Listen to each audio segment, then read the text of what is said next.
नमस्कार, सत्यहिंदी.com में आपका स्वागत है। एक नजर अब तक की सुर्खियों पर।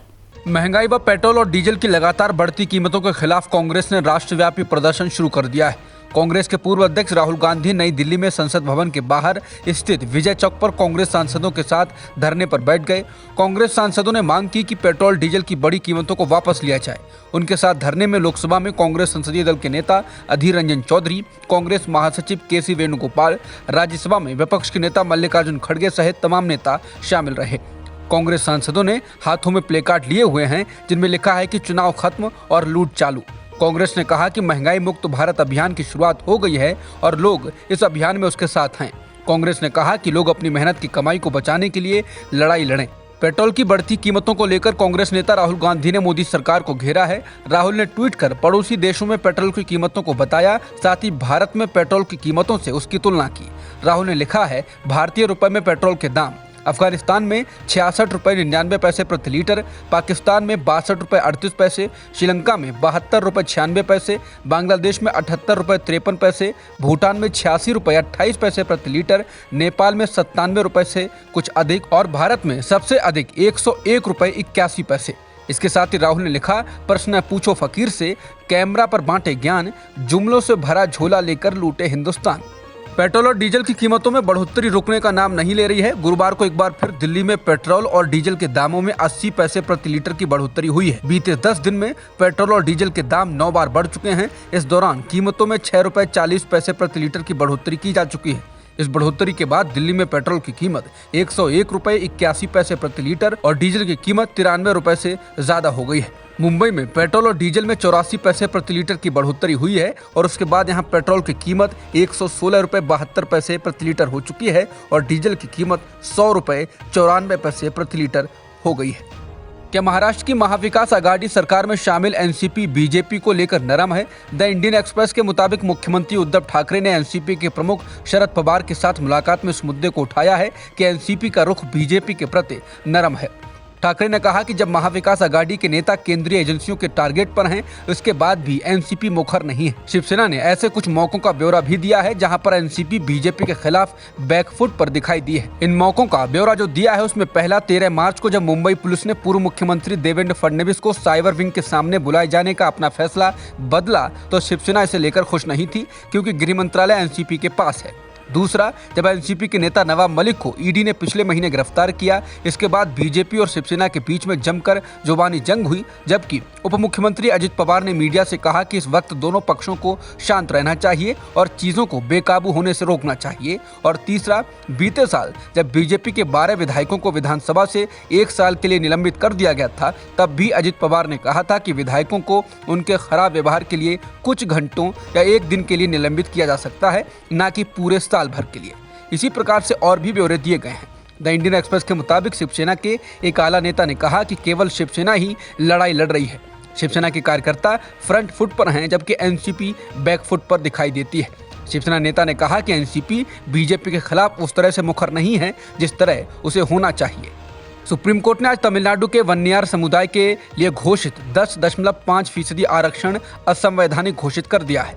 सुप्रीम कोर्ट का कहना है कि तमिलनाडु सरकार डेटा के साथ ये साबित करने में विफल रही कि वन्नियार को एमबीसी के भीतर एक अलग समूह के रूप में माना जाना चाहिए।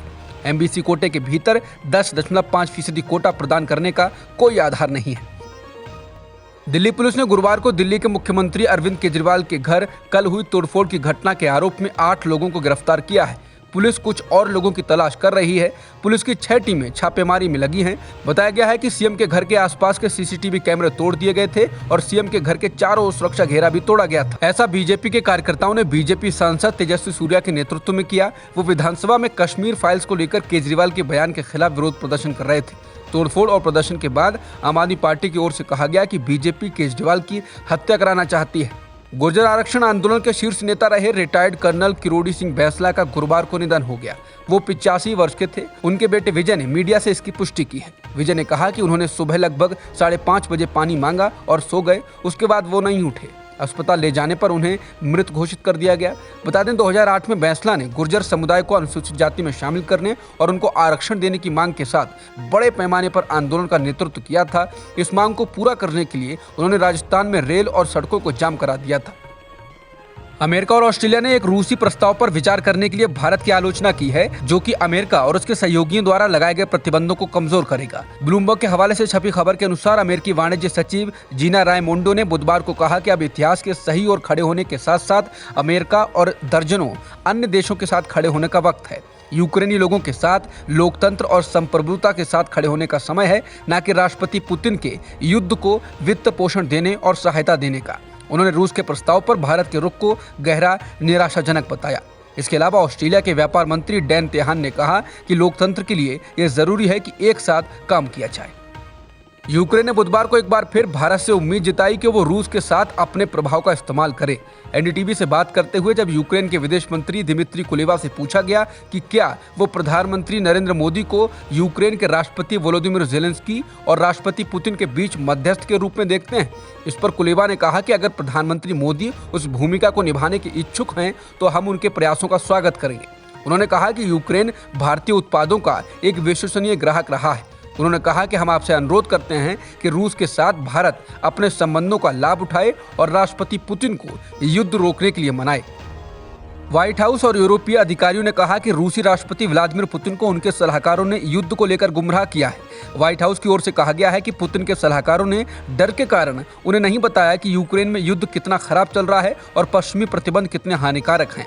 व्हाइट हाउस की संचार निदेशक केट वेडिंगफील्ड ने एक प्रेस वार्ता के दौरान संवाददाताओं से कहा कि हमारे पास जानकारी है कि पुतिन ये महसूस कर रहे हैं कि उनको रूसी सेना द्वारा गुमराह किया गया है, जिसके कारण पुतिन और उनके सैन्य नेतृत्व के बीच लगातार तनाव भी बना हुआ है।